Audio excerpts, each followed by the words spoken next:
So I start chainsaws every day for a living, but today we're going to go over why it might be sort of hard for you to start yours.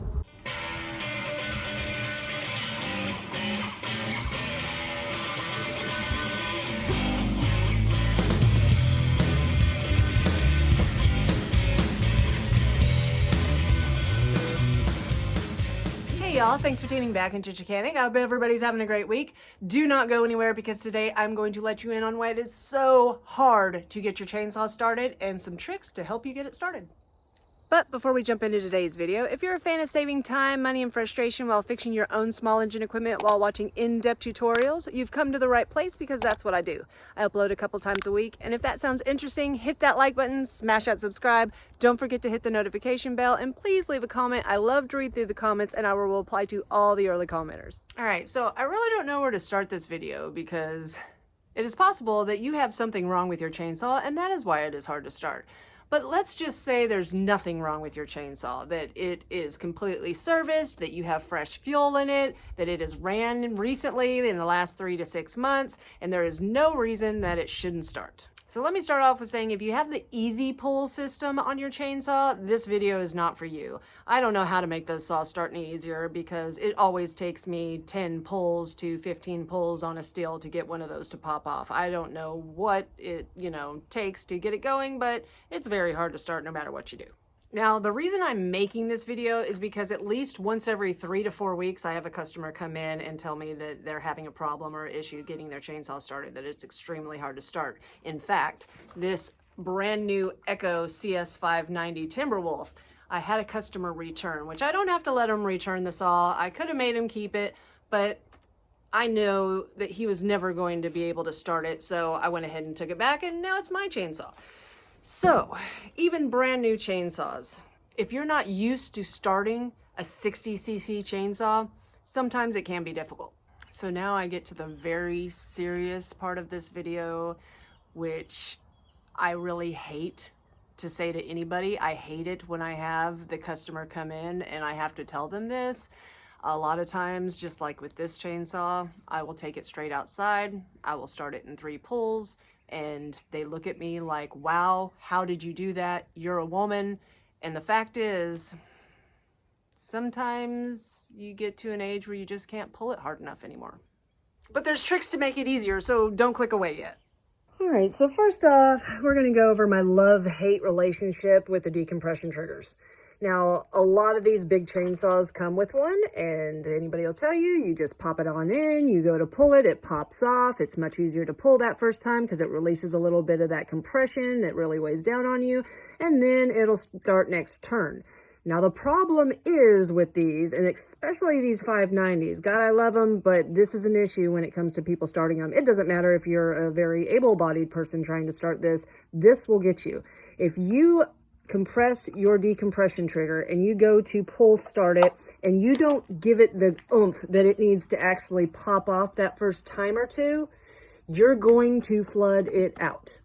And it's the same way with the Stihls. It doesn't matter. The 590s, I just see more of it happen to because it does deliver, the fuel delivery system is much quicker, I think. Now, I do not use the decompression trigger when I start this chainsaw. If you do use it though, and it does not pop off those first couple times, you might want to go ahead and pop it out anyways to make sure it's off choke. You really need to only, pull it 2 times with the choke lever pulled out, and then you can go ahead and start it, hopefully, because it floods out so quick if you don't get the oomph in that first pull or 2.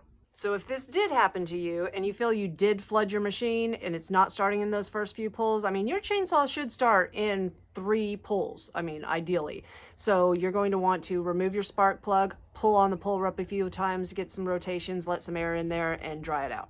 After you dried out the cylinder a little bit, do not choke it and try to start it again. You might want to compress the trigger, and that's another thing I need to tell you about. Starting it standing up. Don't feel ashamed, guys, if you've got to set it on the ground to get it started, because I have seen so many people that have nick their leg a little bit with their chainsaw starting it that way. It scares me to death when a customer will take their chainsaw out front and they'll go to pull it and it'll jerk on them, and as soon as it jerks, where does it go? It goes straight towards their leg. So please be safe and just put it on the ground to start it. It's so much easier. All right, so I had just started this chainsaw a few minutes ago, like y'all saw, but you might not have noticed what I did to actually start it from a cold start. And this works on any chainsaw. Whenever it's sat for a while, you'll want to pull the pull rope a couple times because it has an impulse line that actually pumps air into the carburetor that lets, you know, a little fuel go through. So I always come up a couple pulls like this. But the trick that you need to do whenever you're going to start your chainsaw, get past that first compression stroke and then release it just a little bit. You can get past that first compression stroke and then go to pull it. Let's turn it on.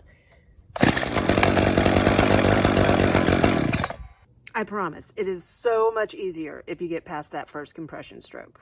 So that's it, guys. Hopefully try those couple tricks and it might be easier for you to start your chainsaw to save you some time, money, and frustration in the future.